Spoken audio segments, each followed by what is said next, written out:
Bienvenue, nous sommes avec Jean-François Fontana. Jean-François Fontana, c'est qui? Jean-François Fontana, c'est lui, c'est le beau gosse là? Tu le vois? Hmm.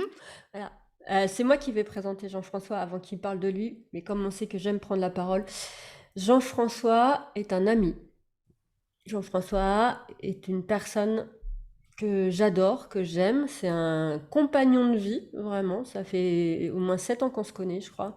Et c'est un vrai compagnon de vie. C'est un pilier dans ma vie. Voilà, quelqu'un sur qui je compte de façon constante. Voilà, et qui est toujours présent, toujours là. Et ça, c'est une de ses très très belles qualités. Jean-François est accompagnant. Il est coach, plus précisément business coach. Et il aide les hommes, les femmes, entrepreneurs, il l'aide. Alors ça, c'est le machin qui est un peu rigolo chez moi, hein. C'est vraiment un truc qui est un peu cache-bonbon pour moi, mais c'est vraiment à augmenter la rentabilité de votre boîte. Voilà, c'est ça qui fait. Est-ce que j'ai bien dit le truc? Bravo, bravo Angélique. Mais j'ai Très grandi bien. hein, depuis qu'on se connaît aussi, et en partie grâce à toi. Alors Jean-François, qu'est-ce que Oui. tu peux nous dire toi pour te présenter toi? Déjà, tu m'as très très bien présenté. Effectivement, mon métier, c'est d'aider les entrepreneurs et les chefs d'entreprise, hommes et femmes, à augmenter la rentabilité de leur business et puis à ne pas oublier non plus qu'il faut faire attention aussi à ses objectifs de vie pro et perso. Hmm. Et ça, c'est la petite partie en plus, c'est-à-dire que je ne fais pas que la finance, je suis là aussi dans d'autres domaines de leur propre vie. Et Voilà. ça part d'un constat que tu as fait. Ouais, j'ai souvent remarqué, d'abord, ça part de mon propre constat de vie, d'abord, à titre personnel, parce que j'ai vécu ça. J'ai eu, à un moment donné dans ma vie, avec la mère de mes enfants, une activité, un business, une boîte. Et donc, je sais que l'un et l'autre peuvent vivre les choses différemment, que pour certains, ça peut être compliqué, pour d'autres pas, et ainsi de suite. Et puis, c'est ce que je constate souvent avec mes clients. Je remarque qu'ils ont du mal parfois à développer leur propre entreprise parce qu'ils n'ont pas clairement défini quels étaient leurs objectifs à eux, mais aussi quel était l'objectif de couple lorsqu'ils sont en couple. Évidemment, c'est plus Ouais. facile quand ils sont seuls. Mhm. Et quel était aussi l'objectif de couple dans le privé. Et là, on peut rentrer dans des domaines de friction, mais ultra importants, tout aussi importants que la bonne ou mauvaise rentabilité d'une entreprise. Et justement, est-ce que c'est ce qui fait que tu fais ce que tu fais? Pourquoi est-ce que tu fais ce que tu fais? C'est exactement ça. On voit que Mm. tu me connais très très bien. J'en profite juste pour te remercier de la présentation que tu as fait. J'étais à deux doigts de devenir tout rouge, mais ça, bon, tu me connais, ça t'a amusé fortement, je le sais, parce que tu es aussi un peu taquine, mais merci. C'est Mm. vraiment très touchant.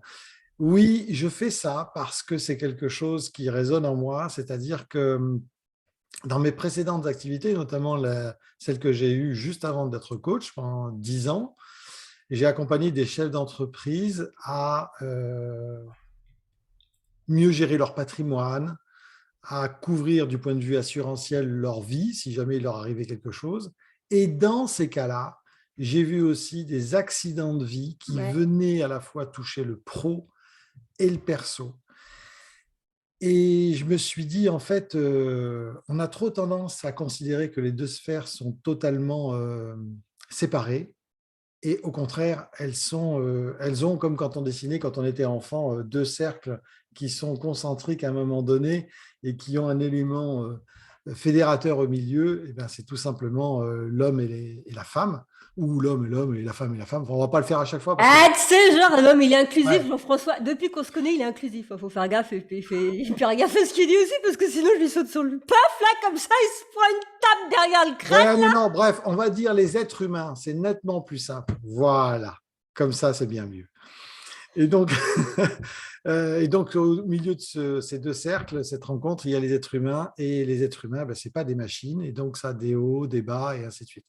Donc oui, c'est ce qui m'a amené à faire ce métier en fait de coach, de conseil, d'aidant, parce que je voyais trop souvent des situations que j'avais déjà vécues.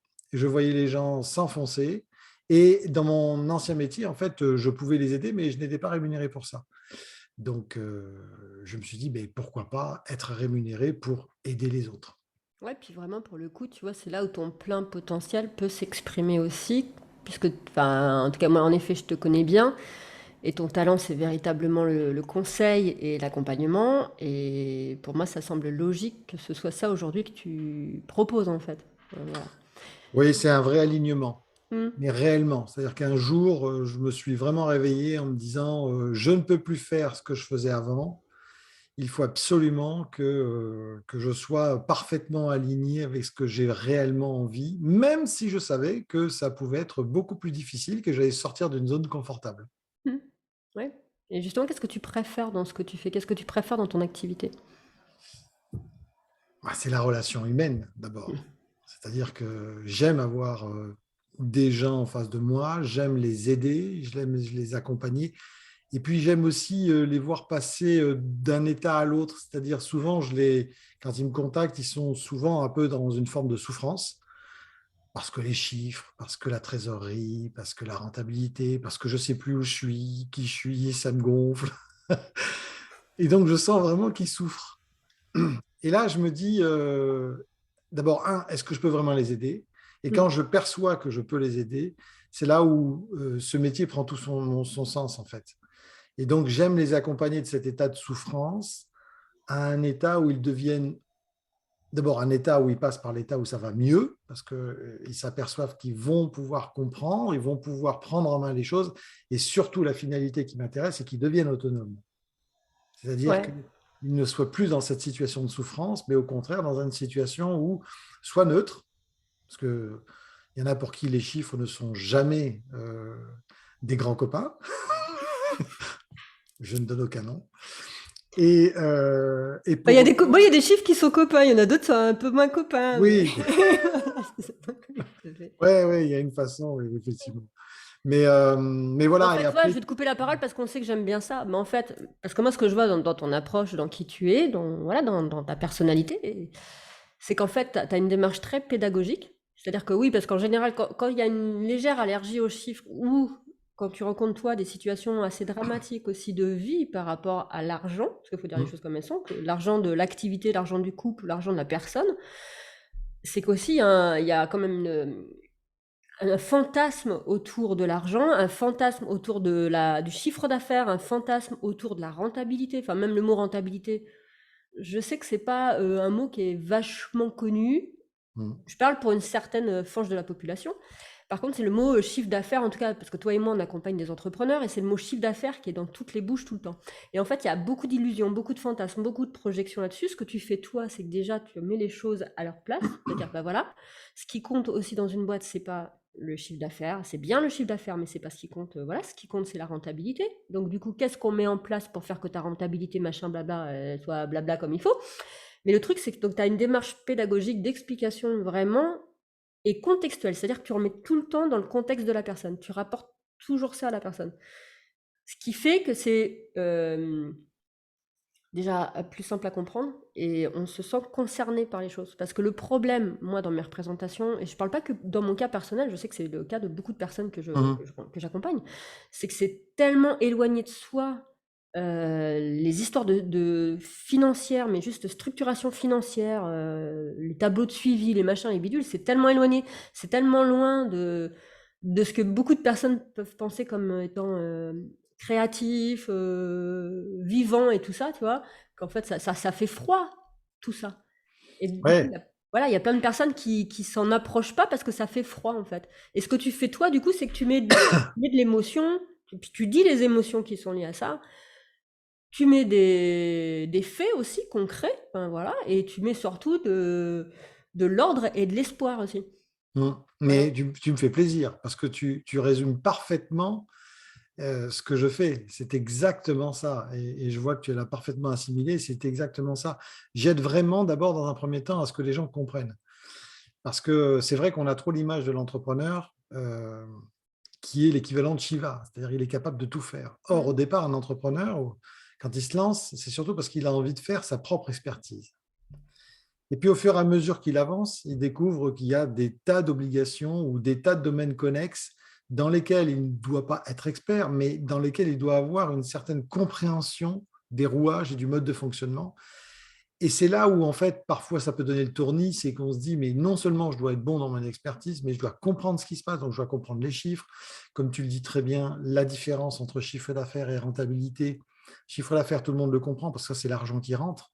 Mais la rentabilité, c'est parfois, pour certains, quelque chose d'un peu fumeux, d'un peu… Alors, on voit, rentable, c'est gagner de l'argent. OK, mais à partir de quand je gagne de l'argent? Combien? Pourquoi? Combien je vais avoir besoin pour ma trésorerie?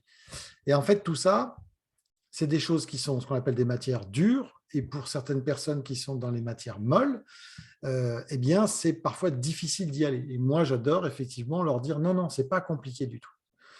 Quand votre expert comptable vous parle, c'est normal que vous ne compreniez pas, parce que quand votre avocat vous parle, vous ne comprenez pas. Pourquoi? Parce qu'ils sont dans leur domaine d'expertise et ils utilisent un vocable qui est uniquement réservé au monde de cette expertise. Or, il faut descendre en communication, il Ouais. faut ramener le niveau de communication Mm. de parent à parent et non pas d'enfant rebelle à parent, mais d'adulte à adulte, pardon. Non pas de parent à parent, mais d'adulte à adulte.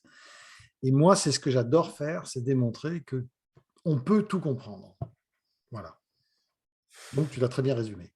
Bah, en fait, j'ai résumé parce que je suis passée par là, voilà, et que tu m'as accompagné, que tu m'as aidé dans cette démarche-là. Et en fait, enfin, tu vois, le pont que je fais dans tout ça, c'est-à-dire que il y a beaucoup de personnes et beaucoup de coachs qui essayent de rendre l'accompagnement sur l'argent comme quelque chose de lourd, enfin, si c'est rigoureux, mais de lourd, de sérieux. Et en fait, il y a tout le temps une démarche un petit peu pesante avec ça. Enfin, voilà. Hum, Et ce que moi, je veux vraiment faire passer, c'est que ça peut être plus léger. Ça peut être plus léger, ça peut parfois être drôle. Vraiment, puis voilà, je pense que même à un moment donné, c'est juste aussi intégré. Enfin, il y a un endroit où comprendre que les finances de sa boîte sont des moyens de prendre des décisions pour sa boîte, c'est des moyens d'améliorer sa vie, c'est des moyens d'être plus serein dans son quotidien. C'est surtout ça les ponts qu'il faut faire pour moi aujourd'hui et pas juste dire bah voilà, je suis coach business, ta boîte je la fais passer de 0 à 1 million en un an et machin et tout ça.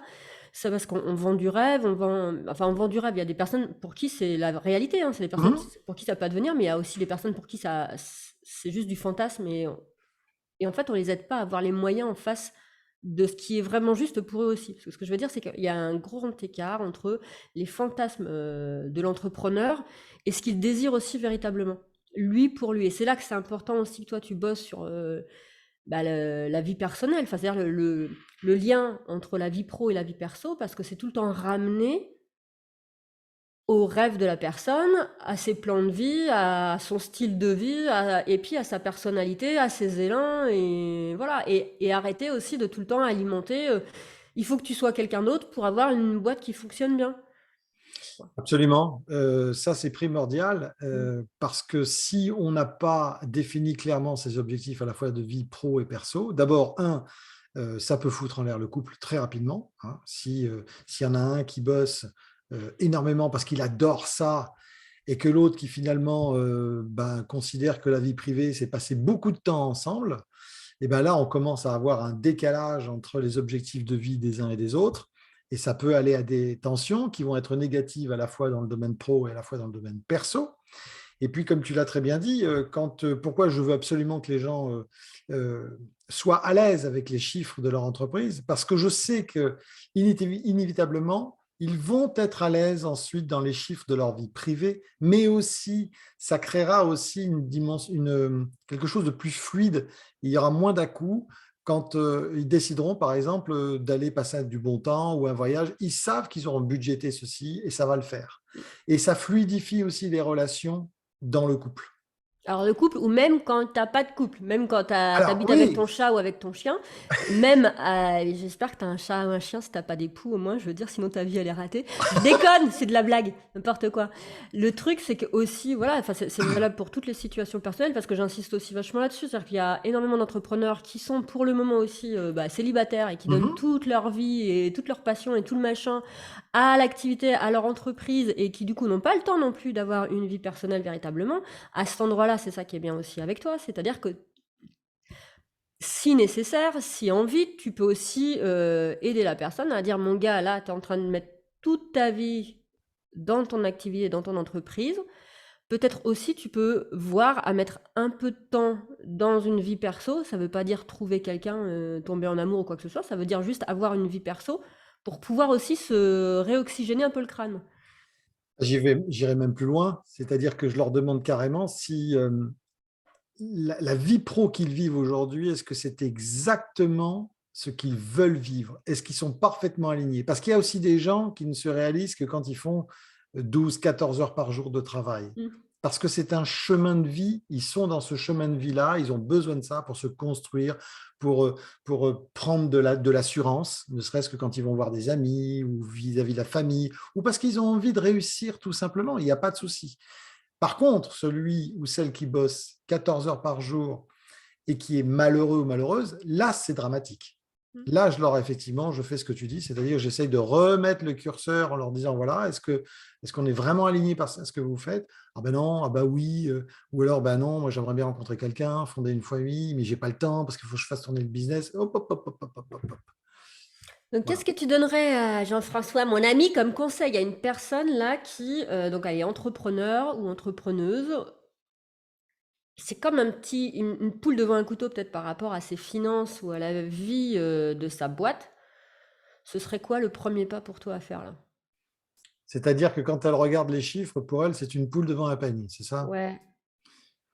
Et la première des choses, c'est d'essayer de… Alors, pour les gens qui sont vraiment éloignés des chiffres, je leur dis toujours, ben, commencez à lire un livre qui s'appelle Père riche, Père pauvre de Robert Kiyosaki.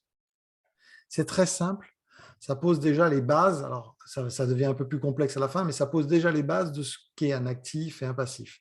Sinon, si la personne n'a pas forcément envie de lire ça, déjà, je leur demanderais de bien comprendre quels sont les flux financiers dans une entreprise. On a des flux qui rentrent, ça c'est le chiffre d'affaires, et on a des flux qui sortent, ça c'est ce qu'on appelle des charges. S'il y a plus de flux qui sort, l'entreprise est en danger. Ok. C'est aussi simple que ça. Si je rentre 100, je ne peux pas dépenser 110, 120. Sinon, je vais à la catastrophe.